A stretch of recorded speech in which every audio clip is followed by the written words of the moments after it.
Et si je vous apprenais enfin à bien démarrer une conversation?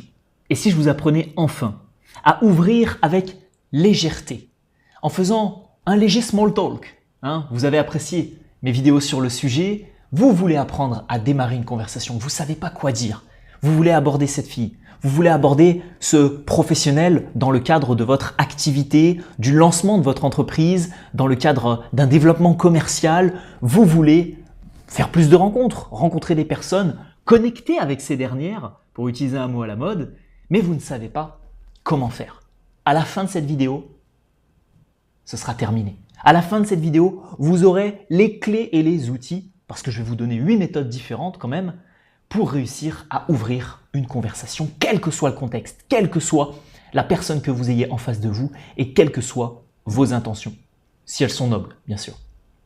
Pas de constat d'introduction, le futur leader, juste une petite recommandation. Si vous pouviez mettre un petit like, un petit commentaire à la fin de cette vidéo et me dire ce que vous en avez pensé, me dire comment vous auriez ouvert une conversation avec quelqu'un que vous venez par exemple de rencontrer dans un centre commercial, ça me ferait extrêmement plaisir et ce serait utile pour le référencement de mes vidéos qui sont quand même de bonne qualité, vous en conviendrez.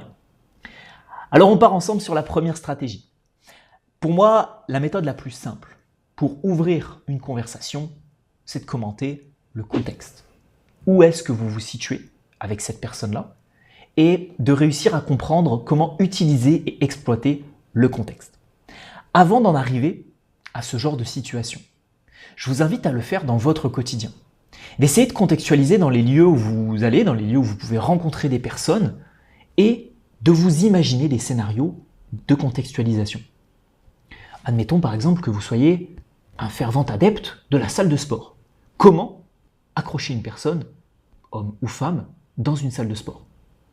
Vous vous imaginez des scénarios. Vous discutez avec la personne et vous lui demandez combien de séries il lui reste. Vous discutez avec la personne et vous lui demandez si elle est adhérente depuis pas mal de temps parce que vous êtes nouveau dans cette salle de sport. Vous lui demandez par exemple où se trouve telle ou telle machine. Voilà des phrases d'accroche en fonction du contexte et en fonction du lieu où vous vous trouvez. Et je vous invite à faire ça sur tous les lieux que vous fréquentez régulièrement. Vous allez régulièrement promener votre chien dans un parc. Comment vous pourrez accrocher une personne et contextualiser une accroche dans ce parc en question? Vous vous rendez très souvent, je ne sais pas moi, dans un petit bar, un petit café pour aller vous prendre un délicieux double expresso tous les samedis, tous les dimanches par exemple en fin d'après-midi. Comment vous pourriez contextualiser dans ce lieu-là? Vous travaillez dans un centre commercial et le midi, généralement, vous mangez toujours au même endroit, dans le petit snack qu'il y a au milieu du centre commercial. Comment contextualiser à cet endroit-là et sur quoi vous pouvez vous baser? Et c'est en faisant cette gymnastique au niveau de votre cerveau que petit à petit, ensuite, vous pourrez le faire instinctivement dans votre quotidien. Je me rappelle par exemple de certaines filles que j'ai pu aborder sur la promenade des Anglais à Nice avec un magnifique coucher de soleil. Le contexte a forcément été propice à la rencontre et à la séduction sur un timbre un peu romantique. Donc comment exploiter le contexte et le lieu? Toi aussi, tu es venu admirer un sublime coucher de soleil en pensant trouver et en pensant faire une rencontre impromptue? Eh bien écoute, je suis là. Voilà comment contextualiser et voilà le type d'accroche que vous pourriez avoir avec quelqu'un. Le deuxième conseil, la deuxième stratégie va être d'utiliser une question. Et alors là, pour faire mes recherches sur cette vidéo, j'ai vu de tout sur Internet. Il y avait certaines personnes qui recommandaient les questions ouvertes. Parce que vous savez, les questions fermées, on répond par oui ou par non et ça n'ouvre pas le dialogue. Alors certains recommandent les questions ouvertes. Qu'est-ce qui vous a amené à tel événement? Qu'est-ce qui vous a amené à aller dans ce lieu-là? Est-ce que vous aussi, vous êtes à la recherche de ceci, cela? Ça sera plus d'ailleurs une question fermée. Et puis à l'école, des questions fermées, pour des réponses simples qui permettent d'engager la conversation sans se prendre trop la tête. Parce que si on y réfléchit 2 minutes, engager la conversation sur une question ouverte nécessite que votre interlocuteur, qui ne vous connaît ni d'Ève ni d'Adam, vous réponde une phrase détaillée sans même vous connaître. Qu'est-ce qu'il me veut lui à me poser une question qui pourrait nécessiter un dialogue ou une conversation? C'est peut-être un peu trop long pour une première accroche. Donc là, ça va surtout dépendre. Vous êtes à un cocktail avec des membres de votre entreprise, mais vous êtes 500 dans le lieu où vous êtes 500 dans l'entreprise, vous ne connaissez pas tout le monde. Vous ouvrez la conversation sur alors qu'est-ce que vous avez pensé des chiffres de cette année, de la prise de parole du directeur? c'est une question ouverte et typiquement, la personne vous connaît un minimum parce qu'elle sait que vous faites partie de l'entreprise. Donc, il y a déjà un lien de connexion, vous pouvez ouvrir vers une question ouverte. Vous abordez quelqu'un dans la rue, vous abordez une jolie demoiselle ou si vous êtes une femme, vous allez parler à un homme dans la rue pour essayer de le séduire. Bon, si vous êtes une femme, vous dites n'importe quoi, ça passera. Mais si vous êtes un homme et que vous abordez une femme, vous commencez par une question ouverte. La personne va se dire, ok, mais tu me veux quoi? Tu me veux de l'argent? Tu veux mon numéro? Tu veux me demander un truc gênant? Qu'est-ce que tu veux concrètement là, mon grand? Donc, ça dépendra vraiment du contexte. En tout cas, la question, ça peut être un élément intéressant pour interagir avec votre interlocuteur. Et je rebondis là-dessus parce que je m'appuie sur ce deuxième point pour enchaîner sur le troisième, qui est partager un compliment sincère. Un vrai compliment avec votre interlocuteur ou votre interlocutrice. Ça fera toujours l'affaire. Un compliment profond, un compliment réel par contre. Attention, pendant pas mal de temps, quand j'étais pas mal dans le milieu de la séduction et de la drague de rue, il m'arrivait des fois de faire des compliments qui n'étaient pas sincères. Le fameux, on l'a tous déjà fait, tous ceux qui ont commencé, en tout cas la drague de rue l'ont fait. Waouh, mais t'as un style incroyable. Alors que la personne, elle est en short en jean et t-shirt. Et vous arrivez avec une belle petite chemise, un petit polo bien repassé, etc. Et là, la personne se dit, est-ce qu'il est sincère sur son compliment là? Parce que mon style, il n'est pas du tout incroyable. J'ai enfilé les 2 premiers trucs de ma garde-robe. Qu'est-ce qu'il me veut, lui? Donc, soyez toujours sincère. Soyez toujours en train de chercher le petit compliment que personne n'aura fait à cette personne-là ou que quelqu'un aura fait, mais il y a de ça quelques années. Vous pouvez par exemple aller sur le terrain des accessoires utilisés, sur la tenue, sur les couleurs, sur les textures, sur le maquillage si c'est une femme, sur la posture, sur la démarche, ou peut-être même, si vous écoutez la personne parler depuis un moment, sur sa façon de parler. En bref, le compliment, c'est un élément joker, c'est un élément essentiel, ne l'utilisez pas à chaque fois, mais glissez-le de temps en temps pour ouvrir une discussion avec quelqu'un. Il va sûrement vous remercier, peut-être même aller chercher un compliment chez vous, vous dire que vous aussi, vous êtes une personne élégante, vous aussi, vous êtes une personne distinguée, vous aussi, vous avez tel ou tel trait de caractéristique, et ensuite, vous pourrez démarrer la conversation. La 4e stratégie, juste avant de la voir, je vous invite à muscler votre capacité à rebondir entre les phrases, entre les conversations, à rebondir de sujet en sujet et à toujours trouver les bons mots à l'oral. Et pour ce faire, rien de mieux que... Laisse-moi 1 minute pour t'expliquer à quel point le storytelling peut être la compétence à développer sur ces prochaines années. Le storytelling, c'est l'art de raconter des histoires, des anecdotes, des choses qui sont impactantes mais aussi très bien structurées à l'oral. Et si tu es capable de maîtriser cette compétence en totale improvisation, sans avoir besoin de te créer par exemple un script, qu'est-ce que derrière tu es capable de faire? Tu es capable de raconter ton histoire. Tu es capable d'illustrer tes propos. Tu es capable de faire passer un message par le biais d'une histoire pour qu'il soit mieux retenu, pour qu'il soit aussi mieux compris par ton auditoire. En bref, le storytelling, c'est le meilleur outil de communication que tu peux avoir dans ta poche. Mais pour ça, il faut maîtriser la structure de ce que tu vas dire. Il faut savoir introduire, conclure, développer ton histoire, mettre de l'émotionnel, créer des ruptures. Et ça peut paraître très compliqué, et crois-moi, ça l'est. Pourtant, dès qu'on connaît les bonnes stratégies, dès qu'on sait réellement faire du storytelling, c'est une compétence qu'on va derrière garder à vie. Et c'est pour ça que j'ai créé la formation Storytelling 2.0, avec des dizaines d'exercices différents à l'intérieur. Tu vas pouvoir apprendre tout ce que je t'ai évoqué précédemment, avec des structures différentes pour des histoires qui peuvent durer 30 secondes ou des histoires qui peuvent durer 10 minutes sur une longue prise de parole. Tu vas pouvoir utiliser cette compétence tant au travail qu'en famille, qu'avec tes amis, pour raconter tes dernières vacances, voire même en séduction, pour savoir bien te présenter. Alors dit comme ça, on a l'impression que c'est la recette miracle. C'est vraiment le truc qui va révolutionner notre manière de communiquer. Et je vais être très transparent avec toi, c'est le cas. Je te laisse regarder le programme de Storytelling 2.0 dans la description de cette vidéo ou autour de cette dernière, te faire un avis sur le contenu et sur ce qu'il y a à l'intérieur et sur ce que tu peux en tirer.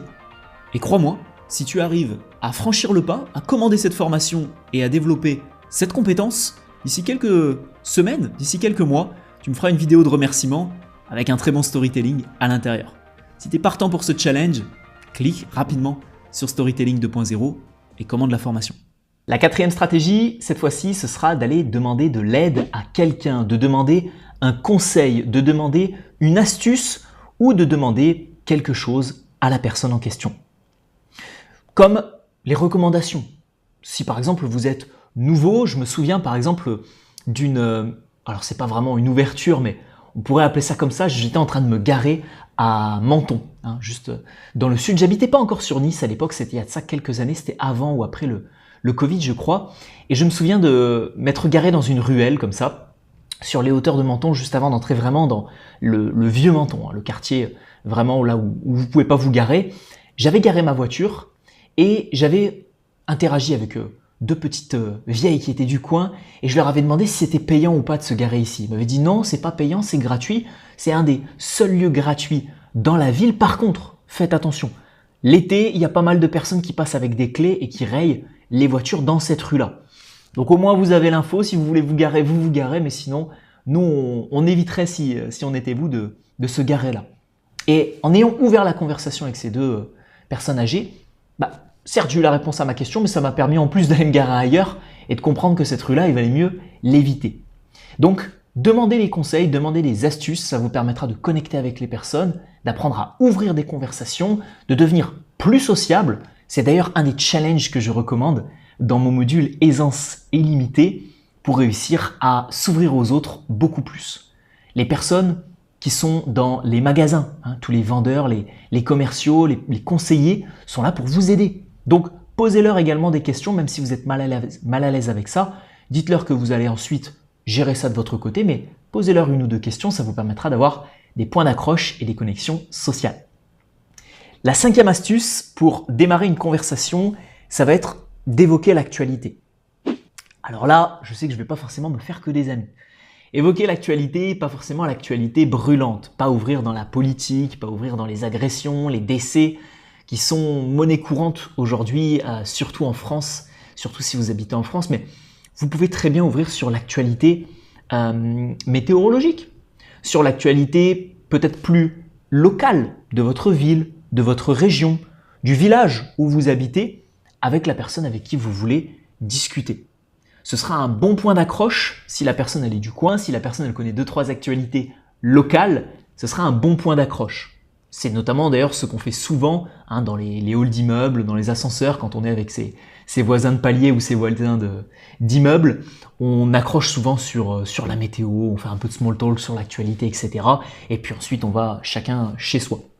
Donc, pas forcément sur les sujets les plus chauds et les plus brûlants, mais peut-être une actualité locale, peut-être des petites informations que vous avez vu passer ci et là, ça pourrait être intéressant.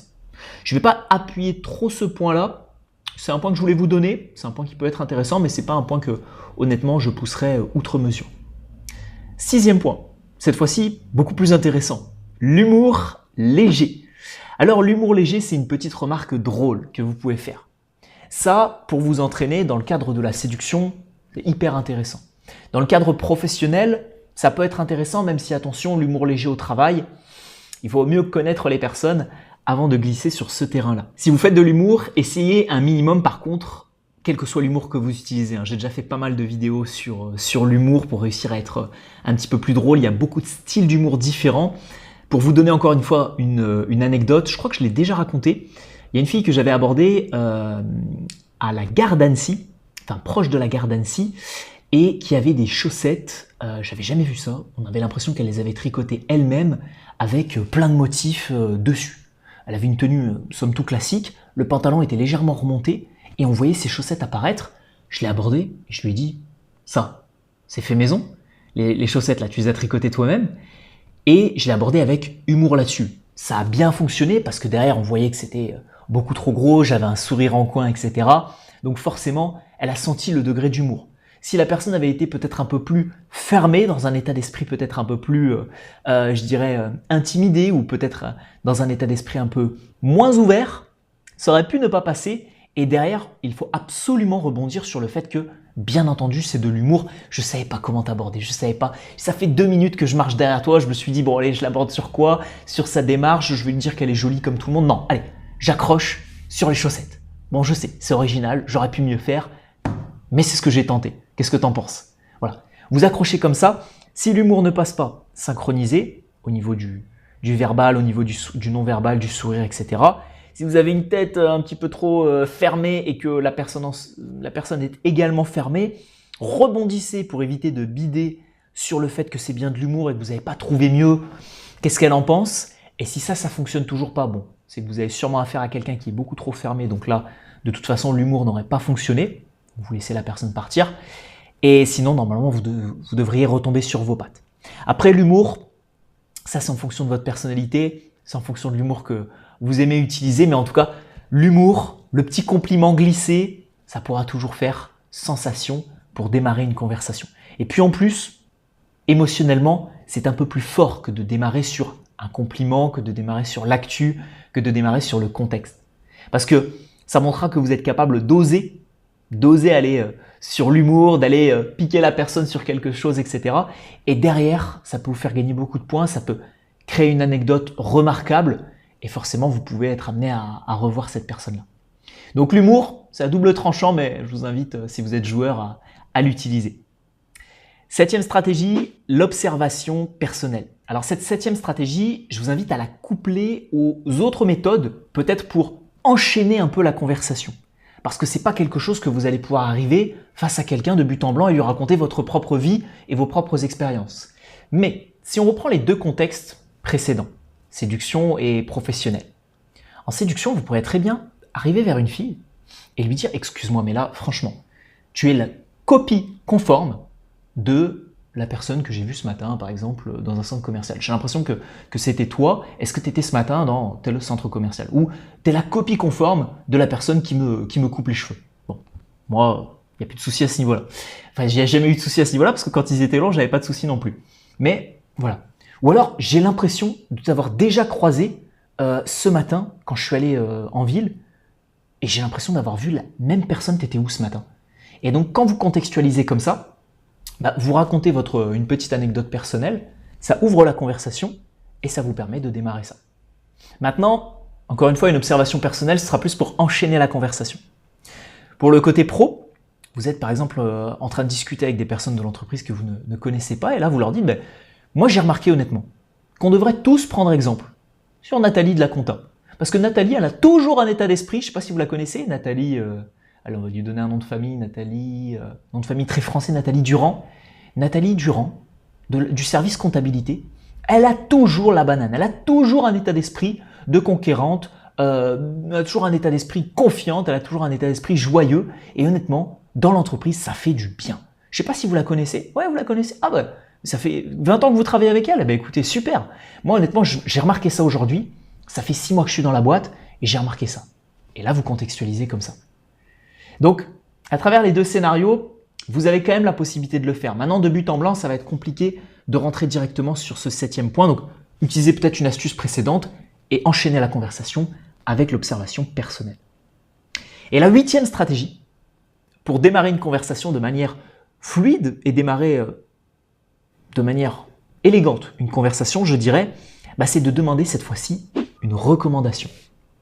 Vous arrivez en vacances à un endroit, vous partez en voyage seul ou vous partez en voyage avec des amis, en tout cas vous êtes nouveau dans un endroit et vous allez discuter avec certaines personnes qui sont du coin, qui sont du cru, pour leur demander des recommandations. On est en vacances à tel endroit et on cherche les meilleurs restaurants. Alors oui, je sais avec le téléphone, Google, Trustpilot, pas avis vérifié, mais comment ça s'appelle là, c'est une plateforme verte, j'ai pas le nom parce que je ne vais jamais dessus, mais avec les meilleurs restaurants, les meilleurs hôtels, etc. Bon. Oui, vous pouvez tout trouver sur le téléphone. Donc vous pouvez passer votre vie en solo à ne jamais parler à personne et à tout trouver sur le téléphone et à trouver les meilleurs lieux. Mais est-ce que toutes les petites adresses sont sur le téléphone? Est-ce que toutes les petites adresses ont une présence en ligne? Si vous êtes comme moi et si vous avez la même philosophie de vie que moi, vous en conviendrez que non. Le mieux, c'est de trouver les locaux. Le mieux, c'est de se poser à un endroit, d'aller voir les petits vieux dans le coin et de leur demander « Alors, c'est quoi le meilleur restaurant de la ville là? C'est où c'est quoi les activités à faire dans le coin, les incontournables à faire dans cette magnifique région la Bretagne, la Corse, l'Alsace, le nord de la France, en fait tout, à part Paris, hein, non je rigole, même Paris, vous croisez des Parisiens et vous leur demandez alors, bon oui, le Trocadéro, oui, la Tour Eiffel, etc. Mais c'est quoi les bonnes petites adresses hein, dans tel ou tel quartier? Et c'est comme ça que vous pourrez créer des connexions, que vous pourrez rencontrer de nouvelles personnes, que vous pourrez devenir plus sociable et que vous pourrez surtout avoir de bonnes adresses et démarrer correctement la conversation. Voilà ce que je me suis noté, des recommandations, films, livres, restaurants. Vous discutez avec des gens, si moi vous me rencontrez un jour dans la rue, demandez-moi quelles sont mes meilleures recommandations de bouquins. J'ai d'ailleurs bientôt quasiment 150 bouquins dans ma bibliothèque.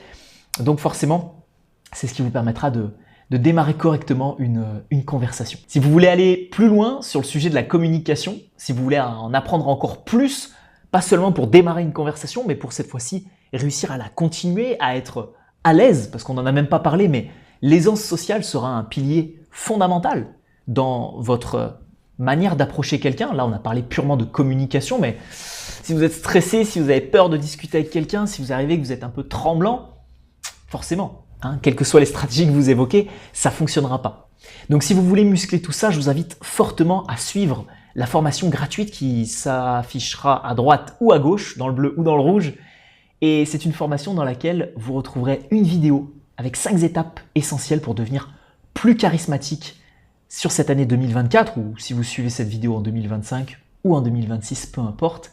Et vous aurez aussi la possibilité de faire un bilan diagnostic avec moi ou un membre de mon équipe pour pousser votre charisme, pousser votre aisance sociale et améliorer drastiquement votre communication. On se retrouvera dimanche prochain, mes futurs leaders, pour une vidéo sur comment avoir toujours raison.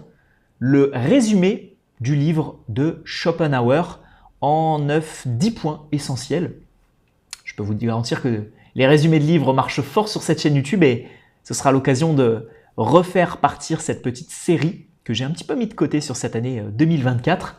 Comment avoir toujours raison, le résumé du livre de Schopenhauer. Pour ne pas le louper, il faut s'abonner à cette chaîne YouTube et je vous laisse avec la formation gratuite sur ce beau dimanche ou sur cette belle semaine. À très vite et merci pour votre attention.